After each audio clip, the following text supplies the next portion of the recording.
Lollapalooza, Chicago, Illinois. Isang makasaysayang sandali ang naghihintay sa P-Pop Kings na SB19 ngayong July matapos ilabas ng organizers ng Lollapalooza 2026. Ang opisyal na performance schedule ng 4 na araw na music festival na gaganapin mula July 30 hanggang August 2 sa Grand Park, Chicago.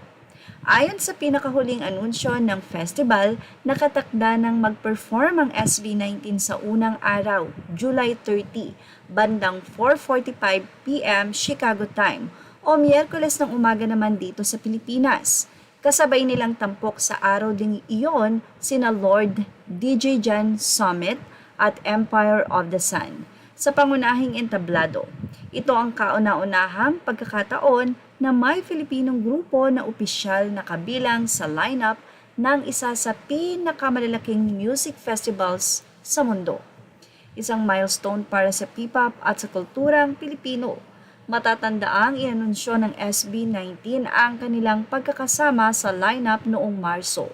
Bagay na agad nagpasabog ng tuwa sa kanilang fandom na 18. Sa pahayag ng grupo sa social media, sinabi nilang surprise 18. We're so thrilled to announce that we'll be performing on the Lollapalooza stage this 2026. Isa itong patunay ng patuloy nilang pag-angat sa pandaigdigang entablado. Sa isang press interview, sinabi din ni Pablo Before, ang leader ng grupo, na paghahanda sa Lollapalooza ang kanilang ginawang produksyon para sa concert na wakas at simula nitong April. Ang daming naging pasabog, gusto naming ipakita kung ano ang kaya ng mga Pilipino, hindi lang ito performance kundi representasyon ng kultura at talento natin. Yan ang naging say ng SB19 leader na si Pablo. Ano nga ba ang reaksyon ng mga tagahanga dito or ang tinatawag na 18? Sa social media, umani ng daang-daang libong reaksyon ng post ng grupo.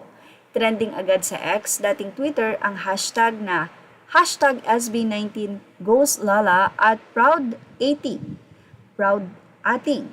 Habang naglunsad ang mga fans sa American Fan Project upang i-welcome ang grupo sa Chicago, kabilang na ang pamimigay ng bandila ng Pilipinas sa mismong festival grounds. Habang papalapit ang July, tumitindi ang paghihintay hindi lamang ng mga 18 kundi ng buong sambayanang Pilipino kung paano nila ginulat ang Southeast Asian stage sa mga nakaraang taon. Ngayong 2026 naman ay handa na silang umakyat sa global spotlight bilang unang Filipino act sa Lollapalooza. Isang sandaling hahangaan hindi lamang sa musika kundi sa ating pagkakakilanlan bilang mga Pilipino. Thank you for watching. Images are all credit to the rightful owners. Please like, share, and subscribe. And thank you for watching Showbiz Now.